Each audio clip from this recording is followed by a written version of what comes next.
Salam əziz müəllimlər, mən Murad müəllim. Bugün sizlərlə 3 may tarixində Naxçıvan ərazisində yaşayan müdavimlərimiz üçün keçirilən sertifikasiya imtahanının izahına baxacaq.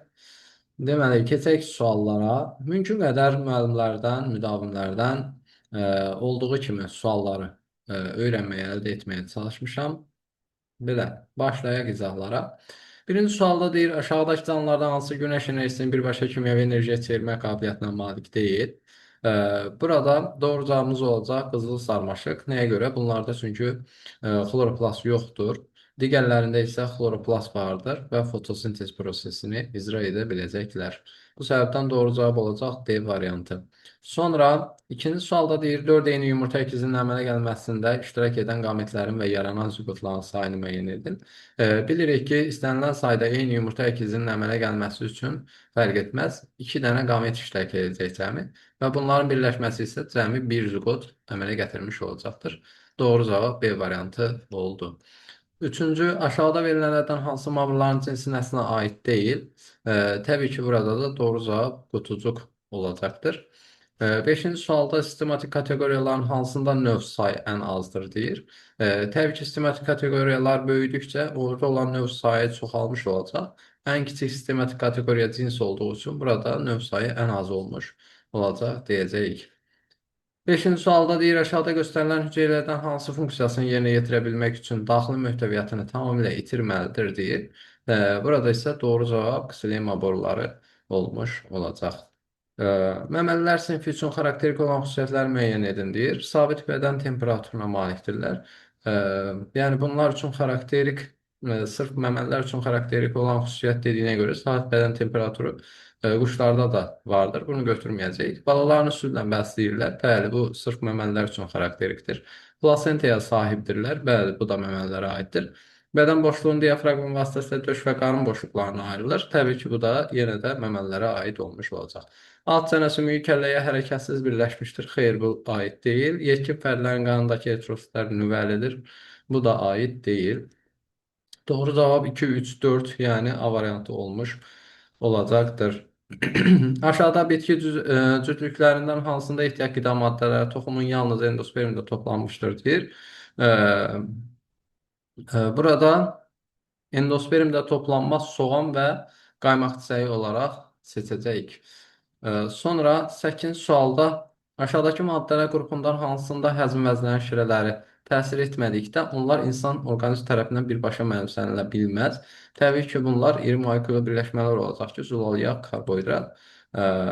Bunlar mütləq ki, parçalanmaya məruz qalmalıdırlar. Sonra bədən orqanizma tərəfindən mənimsənilməlidirlər. 9. Bitki hüceyrəsi ilk dəfə hansı erada yaranmışdır? Təbii ki, proterozoy erasında yaranmışdır deyəcəyik. 10. Tədqiqat üçün 2 ədəd Ootrix və 3 ədəd Sprogera sapı götürülmüşdür. Və hər bir sapın 9 hüceyrədən təşkil olunduğunu nəzərə alaraq bu yosun saplarından cəmi neçə hüceyrə bölünmə qabiliyyətinə malikdir deyir. 2 ədəd Ootrix-dirsə və hər bir Ootrix sapı 9 hüceyrədən ibarətdirsə və 9 hüceyrənin sadəcə 8-i bölünmə qabiliyyətinə malik olduğu üçün 2-ni vuraram həmin bu 8-ə. Onlar 16 hüceyrə. 3 ədəd Sprogerada isə hər bir hüceyrə bölünmə qabiliyyətinə malik olduğuna görə və hər biri 9 hüceyrədən təşkil olduğuna görə Sprogera sapı 3-ü bu zaman 9-a vuracam, olacaq 27.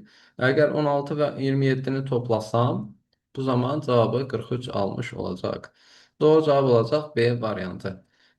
Sonra bakteriyalar və viruslar üçün verilmiş xüsusiyyətlər arasında uyğunluğu müəyyən edin deyir. Həm DNT, həm RNT-yə malikdir. Həm DNT, həm RNT-yə malik olan nə olar? Bakteriya olar. Yalnız bir növ nuklein turşusuna malikdir. Bu olacaq virus. Tərkibində 8 növ nukleotid olur. Nuklein turşularının DNT və RNT olduğunu nəzərə alaraq bakteriyalarda olmuş olacaqdır. Tərkibində cəmi 4 növ nukleotid olacaqdır. Bu isə virus üçün keçərli olacaqdır. Hüceyrə həyat formalarıdır. Təbii ki, bu da virus üçün keçərli olacaqdır. Deməli, bakteriya üçün aid oldu A və C, B, D, Y isə nədir? Bakteriya üçün. Üzr istəyirəm. Bakteriya üçün A və C, Virüs üçün isə B, D və Y variantları uyğun olmuş oldu. Sonra növbəti sual 12, üzr istəyirəm, 13-cü sualdır. Rəqəmlər səhv gedib ola bilsin. 13. Aşağıda verilmiş əlamətlərdən hansına görə göl ilbizini nereiddən fərqləndirmək olar deyir. Burada da biz qaraciyəri seçəcəyik. Hansı ki, qaraciyərin olması ilbizdə deyəcəyik, amma nereiddə söyləyə bilmərik. 14. Aşağıda verilmiş canlılardan hansında qan ürəyə vena damarı ilə qayıtmır? Təbii ki, burada doğru cavabımız olacaq milçək, yəni Y variantı. Sonra 15. İnsan bədəninə götürülmüş sinir toxumasını təşkil edən hüceyrələrdə cəmi 19360 autosom xromosom vardır. Bu toxumadakı uzun çıxıntıya malik hüceyrələrdə cəmi neçə xromosom olduğunu hesablayın deyir və mutasiya baş verməmişdir. Tamam. 19360 autosom xromosom vardırsa, bilirəm ki, bir hüceyrədə autosom xromosom sayı nə qədərdir? 44. 19360 bölərəm 44-ə. Bu da olacaq 440. Sinir hüceyrələri və neyron və peyk hüceyrələrinin, daha doğrusu bir-birinə nisbəti, birin ona nisbətində olduğuna görə x olaraq yazaram neyronları, üzərinə gələrəm 10x olaraq peyk hüceyrələrini bərabər eləyərəm həmin bu 440-a, yəni toxumada olan ümumi hüceyrə sayına. Buradan x bərabər olacaq nəyə? 40-a. 40 dənə oldu mənim nəyim? Neyronum. Təbii ki, burada uzun çıxıntıya malik hüceyrələrdə xromosom sayını soruşduğuna görə elə neyronlarımın sayını vuracam nəyə? 46-ya. Bu da eləyəcək 1840. Yəni D variantı olmuş olacaqdır. Sonra 16. İnsan ürəyinin sağ qulaqcığına bilavasitə birləşən damarların sayını n ilə işarə etsək, bu zaman ürəyin sol hissəsinə arterial qan gətirən damarların sayını necə ifadə etmək olar deyir. Deməli, sağ qulaqcığına birləşən damarların sayı dediyi üçün sağ qulaqcığa bilirik ki, gəlib tökülən qan hansı ki, yuxarı boş venadan gələn qan olmuş olacaqdır. Bir də aşağı boş venadan gəlmiş olan damar gəlib birləşəcək bura. Yəni, iki damar oldu. N bərabərdirsə əgər məndə 2-yə, ürəyin sol hissəsinə arterial qan gətirən ağciyərlərdən gələnlərdir. 4 ədəd olan damardır. N 2-yə bərabərdirsə, həmin bu 4 rəqəmini mən necə ifadə edərəm? Yazaram n plus 2. Yəni, n-in yerinə 2-ni gətirib qoysam, həqiqətən də 2 plus 2 həmin mənə 4 rəqəmini vermiş olacaqdır. Doğru cavab olacaq B variantı. Sonra 17. 17-ci sualda şərt olaraq oksigenin, belə deyək, toxumalara keçid ardıcıllığını soruşurdu. Müəllimlər düzdür, izah etməyə çalışdılar, amma anladığımız qədər sualı formalaşdırmağa çalışdıq. Deməli, İlk öncə nə baş verəcək? Havanın tənəffüs yolları vasitəsilə alveollara daxil olması olacaqdır. Sonra birinci, yəni 5 nömrəli olan. Sonra nə olacaq? Oksigenin difuziya yolu ilə alveol boşluğundan keçəcək nəyə? Kapilyarlara, damara keçidi baş verəcəkdir. Sonra nə baş verəcək? Eritrosit daxilində artıq oksihemoqlobin kompleksinin yaranması baş verəcək. Hemoqlobin özünə birləşdirmiş olacaq oksigeni artıq. Sonra nə olacaq? Oksihemoqlobinin parçalanması və sərbəst oksigenin yaranması baş verəcək və bu sərbəst oksigen isə difuziya yolu ilə toxum mayeəsindən keçmiş olacaqdır. Yəni, ardıcıllıq A variantındakı kimi olmuş olacaq. Sonra canlının çoxalmasını hansı elm öyrənir deyir. Təbii ki, burada fiziologiya olmuş olacaqdır. Sonra 19-da verilən hansı zülalların funksiyasına aid deyil? Bildiyimiz kimi energetik inşaat, siqnal və müdafiə funksiyaları var zülalların, amma genetik funksiya deyilən ümumiyyətlə heç bir şey yoxdur. Ona görə də elə doğru cavab Y variantı olacaqdır. 20. Şərtsiz reflekslərə aid deyil deyir. Şərtsiz refleksə aid deyilsə, demək ki, mən şərti olan bir refleksi seçməliyəm.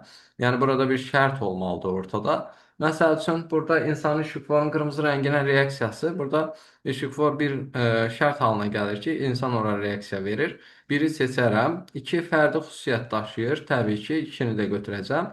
3 orqanizm daxili mühitin sabitliyini qoruyur. 3 yox.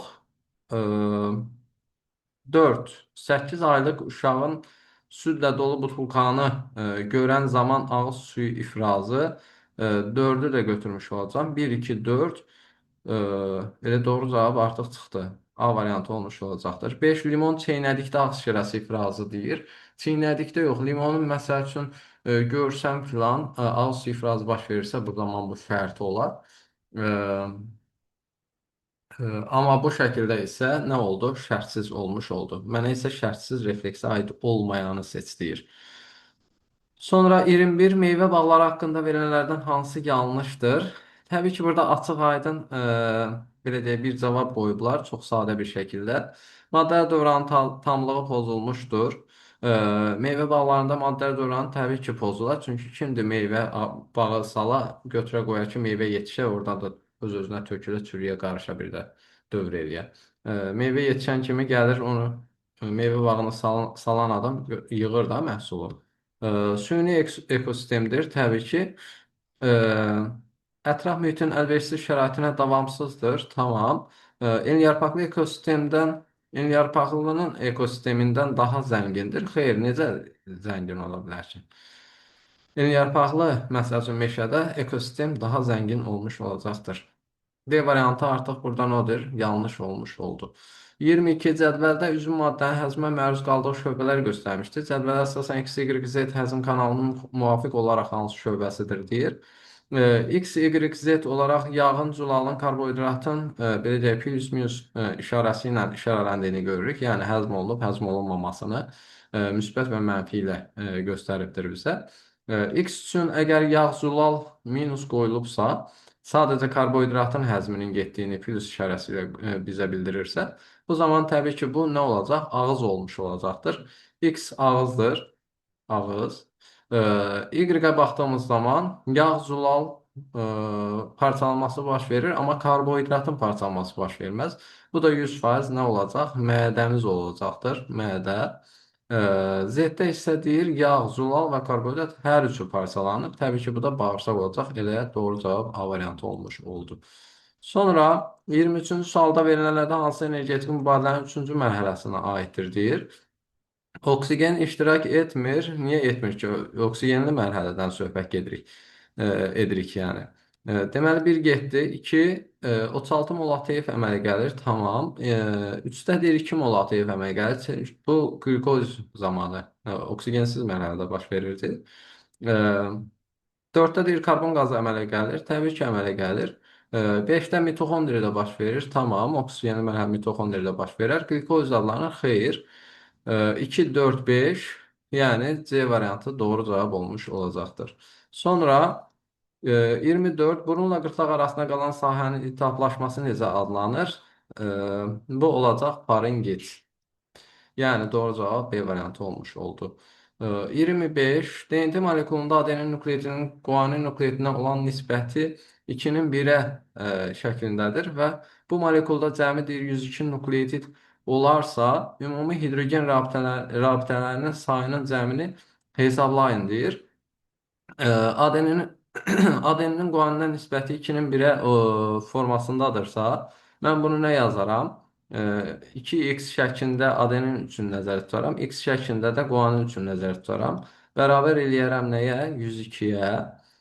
Buradan x bərabər olur. Deməli, yerləşmə zonasının sonunda 5 qamet əmələ gəlibsə, deməli 5 ilkin cinsi hüceyrəyə daxil olubdur. Və bunlardan deyir 3-ü X xromosonu daşıyır. Tamam, 4 cizgi qaydasını çəkirik. Burada 3-ü X olsun. Qamet, yönədici cimcik, yönədici cimcik. Bu da yönədici cimcik. Buraya yazıram 3x. Buraya yazıram yenə də yönədici cimcik üçün artıq 3x. Digər yönədici cimciklər 3y, 3y şəklində olmuş olacaq. Yeri qalan qametlərim isə nə olur? Yenə 4 cizgi qaydasını çəkirəm. Qamet, yönədici cimcik, yönədici cimcik, yönədici cimcik. Buraya yazıram 2y, axı 3x idi. Geri qalan nə imiş? Y imiş. Yenə qametlə yanaşı duran yönədici cimciyə qametdəki kimi 2y yazırıq. Digər yönədici cimciklərə isə 2x, 2x yazırıq. Burada deyir neçə yönədici cimcik Y xromosomu daşıyır. Hər şey gözümüzün qabağındadır. Baxın, 6 dənə yönədici cimcik Y daşıyacaq. Burada da 2 dənə yönədici cimcik Y daşımış olacaq. Cəmi 8 dənə, yəni C variantı doğru cavab olmuş olacaqdır. Sonra şəkildə X ilə göstərilmişdir. Nədir bu X ilə göstərilən yəni?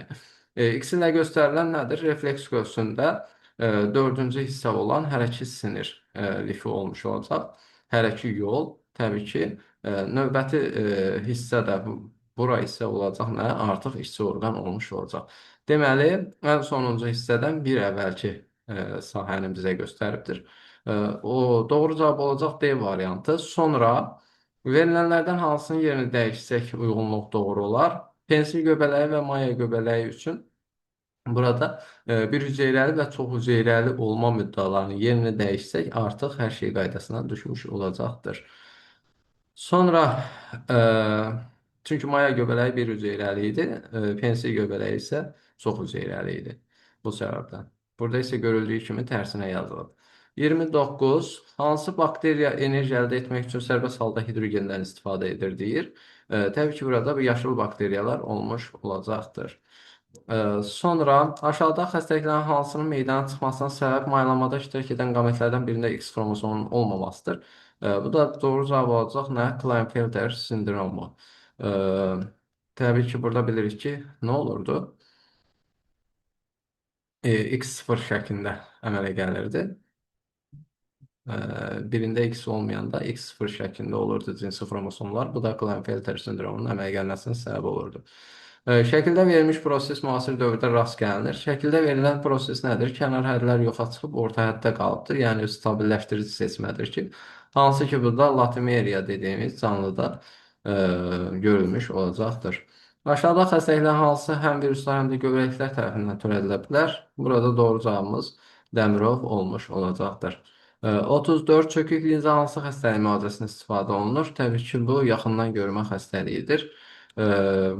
35. Aşağıda verilənlərdən hansı vena kapilyar vena əlaqəsi olan orqana aid deyil? Vena kapilyar vena əlaqəsi bilirik ki, bizdə qaraciyərdə bir qaraciyər qapı venası dediyimiz hansı ki, bağırsaqlardan gələn vena damarımız var idi. Bir də çıxan vena damar var idi. Təbii ki, burada bir dənə də daxil olan damar var idi. Böyük qan dövrəni ilə gəlib qaraciyərə daxil olan arteriya damarı.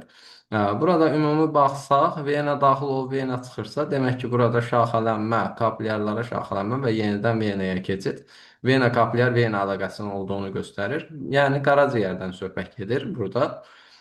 Aid olmayan soruşduğuna görə öz sintez edir. Bəli, sintez edir. Zərər maddəni zərsizləşdirir. Tamam. Qan oksijeni zəngiləşdirir. Xeyr, bu qaraciyərin funksiyası olmayacaqdır. Ən iri vəzdir, sidik cövhəri sintez edir. Bunlar da doğru olmuş olur. 36. Verilmiş piramidada ilanların sayı azalarsa nə baş verər?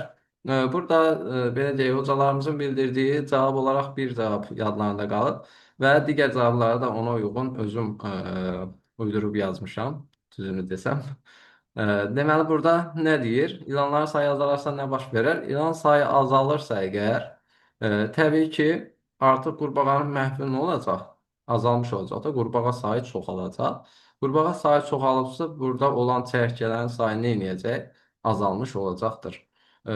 Çərkələrin sayı artar, qurbağaların sayı azalar deyir. Xeyr, çərkələrin sayı azalar, qurbağaların sayı artar. Bəli, bu proses bu şəkildə baş vermiş olacaqdır. Çünki ilan olmasa, yenə deyirəm, qurbağa sayı çoxalacaqdır, ilanın sayı azalıbsa. Qurbağa sayı çoxalıbsa, deməli, çoxlu qurbağa çoxlu çərkə yeyər də. Çərkənin miqdarı nə olacaq? Azalmış olacaqdır. Sonra qida zəncirinin 4-cü halqada 3000 kilojol olduğunu, 4-cü halqasında 3000 kilojol enerji olduğunu nəzərə alaraq 5-ci halqaya keçən enerji miqdarını hesablayın. Enerji keçidi minimum olmuşdur deyir.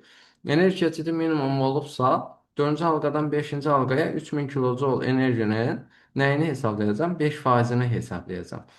Böl 100 vur 5. Bu da olacaq nə? 20 sıfırlar gedər. 302, 150 doğru cavabımız olmuş olacaqdır. Deməli, sonra 38. İnsan üşüyümdə kloakan olması təbii ki, bu embrioloji dəlillərə aid idi. C variantı doğru cavab olacaqdır. 39. Günə baxan səbəbət çiçək qrupunda cəmi 1000 çiçək var. Bu çiçəklərdən 300-ü dilcə şəkildə olarsa, səbətdə maksimum neçə çiçəkdə toxum əmələ gələr? 300 dilcə şəkillidirsə, deməli bunlar yalançılardır. Geri qalan 700 dənəsində toxum əmələ gəlmiş olacaq. Və bu zaman neçə hüceyrə mayalanma prosesində iştirak edər? Hər bir mayalama prosesində 4 hüceyrə iştirak etdiyinə görə 700-ü vuraram 4-ə. Bu da eləyəcək 2800. 700, 2800 cavabı 7200, 2800 cavabını yerləşdirməmişik burada. Cəmi neçə hüceyrə maylamada iştirak etdiyini dediyinə görə bir mərkəzi hüceyrə, yumurta hüceyrə, 2 ədəd də spermini e, götürmüş olacaq. Təsəvvür edək ki, tutaq ki, bu 2800 olsun. Doğru cavab B variantı götürək. Sonra hər ikisinin deyir diploid xromosom dəsti 2 = 48 olan iki növ bitkinin çarpazlaşdırılıb. Tamam, cədvələ əsasən x, y ifadəsinin qiyməti neçə olar deyir. 2 × 48 isə dövlsüz fərdlərin xromosom sayı. Dövlsüz fərdin xromosom sayı deməli, bunun diploid xromosom dəsti hər ikisi üçün 48 isə bunların qametləri nə olacaq? 24, 24 şəklində olmuş olacaq. Bunlar birləşib həmin dövsüz belə deyək, fərdi əmələ gətirəcək. Yəni, bunun ümumi diploid xromosom dəsti artıq nə olacaq? 48. Döllü fərdlərin xromosom sayı. Döllü fərdin xromosom dəstinin sayı necə olar? Həmin bu diploid xromosom dəstini də yenidən Karpetsenko metodu ilə 2 dəfə artırmış olacaq ki, bu da 48-i 2-yə vuranda eləyəcək 96. 96 + 48 eləyəcək 130, 144. Cavab B variantı. Sonra 41. Şəkərli diabet xəstəliyinə aiddir deyir. İrsən nəslə ötürülür. Tamam. 2. Mədalı vəzin daxil sekresiya funksiyasının pozulması zamanı meydana çıxır. Tamam. 3. Mədalı vəzin xarici sekresiya funksiyasının xeyr, bunun aidiyyəti yoxdur buna. Bu getdi. 4. Şəkərin qanda olan miqdarının dəyişməsidir. Bəli, artmasıdır yəni. Doğru cavablar 1, 2, 4 oldu. İnsülin hormonunun az ifraz olması zamanı meydana çıxır. Bəli, bu da doğru olmuş oldu. 1, 2, 4, 5. Yəni A variantı olmuş olacaqdır. Sonra 42-ci sualda öz-özünə tozlanma oxşar xüsusiyyətləri verilib. Bir də çarpaz tozlanma yazıb. Yəni öz-özünə tozlanma və çarpaz tozlanmanın hərəsinə aid olan xüsusiyyətlər və bunların ikisi üçün oxşar olan xüsusiyyəti seçin deyir. Yəni mənə deyilən buna oxşar bir şey olduğuna görə çalışdım sualı, necə deyim, imtahandakı o suala oxşadım. Mümkün qədər oxşar hazırlamağa çalışdım, belə deyək. Burada nə deyilir? Sağ xətlərin alınması, əlaməti möhkəmləndirilməsi, növlər arası hibridi almaq, bitki seleksiyasına tətbiq olunması, fərdi seçmə, kütləvi seçmə, bunların hər birinin 1-ə, 2-yə və 3-ə uyğun olaraq, belə deyək, uyğunlaşdırılması istəyib. Burada 1-ə aid olacaq nə? Öz-özünə tozlanma deyirsə, sağ xəttin alınmasıdır. Biri oldu A. Sonra əlamətin möhkəmləndirilməsi dediyimiz hər ikisi üçün keçərli olarmı? Xeyr. Əlamətin möhkəmləndirilməsi sadəcə öz-özünə tozlanma üçün, elə bu da öz-özünə tozlanma üçün uyğun olacaq. Sonra üçüncü növlər arası hibrid almaq. Növlər arası hibrid almaq artıq e, belə deyim, çarpaz tozlanma üçün keçərli olacaq. Yəni mən 1-ə A, B-ni yazmışamsa, bura yazaq 2, bura yazaq 3. 3-ə aid oldu nə? C variantı. Sonra bitki seleksiyasına tətbiq olunur deyir. D-ni hər ikisi üçün ortaq götürəcəyik. Sonra nə deyir? Fərdi seçmə. Fərdi seçməni bilirik ki, nədir? Öz-özünə tozlanan bitkilərə tətbiq edilir. Bir də kütləvi seçmədir ki, bu da çarpaz tozlanan bitkilər üçün keçərli olacaq. Bu da F. 1 A, B-yə, 2D, 3C, F. Aha, burada variantı qoymuşuq. Ha, elə bu variantı bir dənə qoymuşuq deyə nəzərimdən qaçıb. Yenə deyirəm, sürətli şəkildə testləri hazırlamağa çalışdım. Yəni vaxt biraz az olduğu üçün işlərim çox olduğu üçün belə deyək, əlimizdən gələn qədər bir şeylər etməyə çalışırıq sizlər üçün. 43 43 keçən il miqə düşmüş suallar səhv etmirəmsə, hardasa oxşuyur. Onu oxşadıb belə deyək, eyni formasını götürüb qoymuşam bura. Burada Y, Z, H deyilənə görə burada hərflərin sadəcə yeri fərqli idi. Heç bir fərq yoxdur. Əsas odur, mahiyyət eynidir. E, Deməli, burada x üçün olan nə olacaq? Həşərat sürfələri, yəni hər üçü üçün keçərli olan həşərat sürfələri bitki qalıqları, göbələk missellərinə rast gəlinir. Təbii ki, həm havada, həm suda, həm quruda belə bir şey olmaz. Canlıların ilk beşiyi adlanır. Bu da uyğun olmayacaq. Müxtəlif qazlar su buxarından təşkil olunubdur. Günəş enerjisinin %4-ündən istifadə edilir. Bu ifadələrin heç biri, yəni hər üçü üçün keçərli olmayacaqdır. Həyat və kürə anlayışlarının birləşməsindən yaranıbdır deyir. E, tamam, bunu x üçün götürərəm. E, y üçün. Deməli, y oldu hava. Y üçün həşərat sürfələri, bitki qalıqları, göbələk hissələrə rast gəlinir. Xeyr. E, Canlıların ilk beşiyi adlanır. Xeyr, bu sudur. E, e, Ona görə aid etməyəcəyik. C. Müxtəlif qazlar su buxarında təşkil olunur. Bəli, buna aid edəcəyik. Y oldu C. Z hissə dediyimiz sudur. Aha, suya artıq canlıların ilk beşiyi adlanır. Bəli, bunu aid edə bilərik. B-ni. Yerdə qalan bir dənə günəş enerjisinin 0,4%-dən istifadə edir. Bilirik ki, okean bitkiləri nədir? Günəş enerjisinin 0,4%-dən istifadə edirdi. Misal olaraq da laminariyanı falan göstərirdik. BD aid oldu Z-ə. Sonra H. H sadəcə torpaq. Torpaqda isə həm həşərat sürfəsini, həm bitki qalıqlarını, həm də göbələk hissəsini görə bilərik. Elə doğru cavab A variantı olmuş olacaqdır. Sonra 43, 44, 44-ə gəldik, çatdıq. Gen mutasiyaları, xromosom mutasiyaları və genom mutasiyaları. E, Burada da variantları müəyyən dərəcədə dəyişdirmişəm. Özümdən variantlar qoymuşam. Təbii ki, əsas odur, yenə deyirəm, sualın mahiyyətidir. Səndən nə soruşulub? Gen mutasiyası, xromosom, genom mutasiyası. Məsəl üçün, bugün o imtahanda başqa bir şey qoyulub. Mən, məsəl üçün, hazırlayarkən bir başqa formada qoymuşam cavabları. Səhərsi gündə bir başqa formada qoyacaqlar. Əsas odur, sən bu mutasiyaların hər birinin aid olduğu, belə deyək, bu variantların hamısını biləsən ki, hansı mutasiyaya aiddir. Deməli, gen mutasiyası. Gen mutasiyasını seçək. Deməli, xromosom bir hissəsinin yüksək dərəcədə dönməsi xeyr, Patau sindromu xeyr, Down sindromu xeyr, xromosom bir hissəsinin itməsi xeyr, Marfan sindromu və hemofiliyanı bəli götürə bilərik həmin bu gen mutasiyası üçün. Y-ni, F-i yazaram bura. Sonra iki xromosom mutasiyaları. Xromosom mutasiyalarına aid olacaq Patau sindromu, Down sindromu, xromosomun sayının artması, azalması ilə bağlı belə deyək, sindromları, xəstəlikləri yəni götürəcəyik burada. Bu oldu BC. Bir də nə oldu? 3 genom mutasiyaları. Genom mutasiyalarında isə deyirdik nə olur? Xromosomun bir hissəsinin 180 dərəcə dönməsi olsun, xromosomun bir hissəsinin itməsi olsun e, və sair və sair. Bu kimi nümunələr üzərindən gedə bilərik. Üçə də oldu A, D. Elə cavabı burada yerləşdirmişik sizin üçün.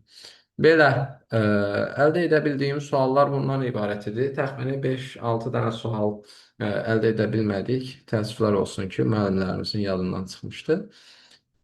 Mümkün qədər sizlər üçün sürətli bir şəkildə sualları göstərməyə və izah etməyə çalışdım. Dinlədiyiniz üçün təşəkkür edirəm. Sağ olun, salamat qalın.